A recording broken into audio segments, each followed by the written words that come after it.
current administration, the Trump administration, do you think we should be looking to for our first clues, if we're going to get any, about what the vision is of how to gain control of this situation? So I worked closely in Iraq 10 years ago Mm-hmm. with the National Security Advisor, General Charlie. Mm-hmm. He was a colonel back then. But he's a brilliant guy, and he doesn't keep quiet when there are good ideas on the table, which is lab. Yeah, yeah. And I also worked a lot with now Secretary of Defense, Jerry Mattis, Mm-hmm. in Ramadi at the time.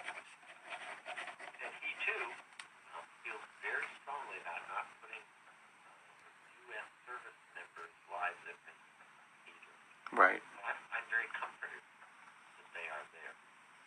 And I think because of their direct up-close experience with Iraq and the mess that was Iraq, I think they have a pretty good understanding of the complications. How not to repeat certain, yeah. A lot of the questions that we would ask in Iraq also pertain. Right.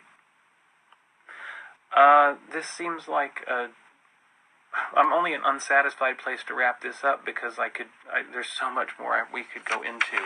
But I really think time-wise that's all we're going to be able to do, which is sad. I thank you, though. This is this is beyond informative. It's mind-blowing, and you're extremely adept at explaining this and in a way that is easy to, or as easy as one's going to make it to understand.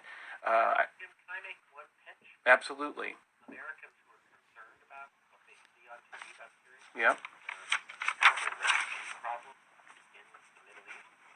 5 million Syrian refugees scattered around the Middle East. There are different organizations providing assistance to the refugees. You can find them. Some are with UN, private groups, Mercy Corps, Red Cross, Save the Children, etc. People who want to help Syrians, that's a great way to help. Beautiful. Beautiful. Thank you for that. And which it only highlights, I never got around to talking about refugees. Unbelievable. An hour's not enough time, or 45 minutes. Robert, thank you very much, and thank you for all the work you do for our country, too. All right, we will be right back. Jim Parsons is too stupid for politics. It's back after this. Robert, thank you so much. We really appreciate it. That's great. Have a good weekend. Well, that was good. It's really good. It really is so much. Woo.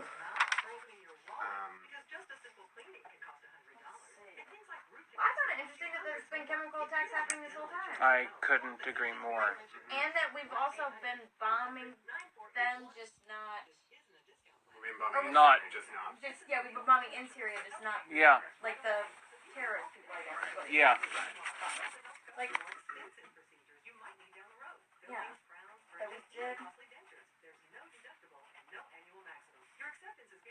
And like Obama's reasoning sort of makes sense why they didn't get involved. The whole, well, it's going to keep going back and forth.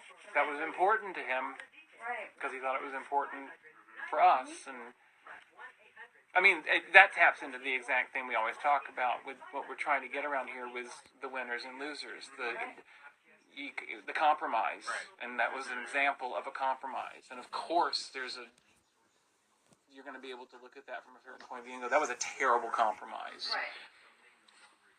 And maybe it was. Right. I'm not smart enough to dictate it. I am only mildly smart enough to be able to hear the reasoning behind both sides as well as possible. I don't understand the nuclear deal very well. Did you hear that? I don't get it. 30 seconds. Well, it's also interesting too. I thought that he had this idea of like, well, if you could just start luring them away, because most people are going for like, a better way to live. Yep. If you could figure out a way to lure them away, then you could actually just fight the smaller group of the actual, Mm-hmm. or people who really care about the cause.